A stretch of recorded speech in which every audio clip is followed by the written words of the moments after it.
अलकमर में ईमान और बरकत की कहानी।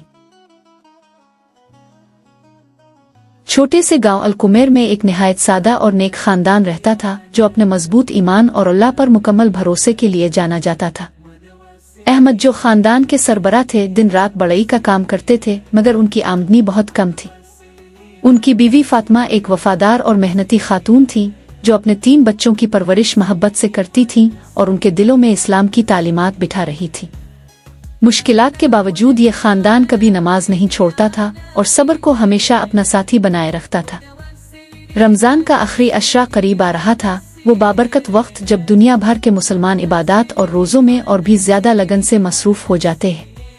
अगरचे उनके घर में खाने पीने का सामान तकरीबन खत्म हो चुका था, अहमद और फातिमा का दिल फिर भी पुरुमीद था। वो जानते थे कि रिस्क का मालिक सिर्फ अल्लाह है और वो जरूर रास्ता निकालेगा। एक दिन जब अहमद फजर की नमाज के लिए मस्जिद जा रहे थे तो उन्होंने खामोशी से अल्लाह से दुआ की, अल्लाह आने वाली ईद के दिनों में हमारे लिए आसानी फरमा। उनके दिल में अजीब सा सुकून था, जैसे उन्हें यकीन हो कि अल्लाह उनकी सुन रहा है। इसी दिन दोपहर को जब अहमद अपने छोटे से वर्कशॉप में काम कर रहे थे, एक अजनबी शख्स वहां आया। वो शख्स साफ सुथरा लिबास पहने हुए था और उसके चेहरे पर नरमी और शफकत झलक रही थी। अस्सलाम अलैकुम, इसने कहा और अपना नाम यूसुफ बताया। मैंने आपकी कारीगरी के बारे में सुना है और मुझे एक खास लकड़ी का संदूक बनवाना है, इसने कहा और एक खूबसूरत नक्शा सामने रखा। अहमद ने खुश दिली से ये काम कबूल कर लिया। यूसुफ ने एडवांस में इतनी बड़ी रकम दे दी जो अहमद की तवक्कुआत से कहीं ज्यादा थी।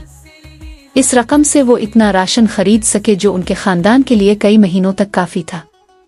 जब वो घर वापस पहुंचे तो उनकी आंखों में तशक्कुर और खुशी के आंसू थे। फातिमा, अल्लाह ने अपनी रहमत नाजिल की है, अहमद ने कहा और सारा वाकया बयान किया।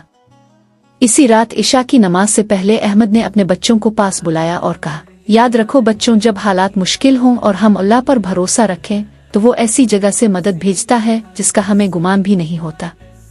यूं उनका खानदान ईद निहायत खुशी के साथ मनाता है, रिश्तेदारों के दरमियान दिल ईमान से लबरेज और शुक्रगुजारी से भरपूर।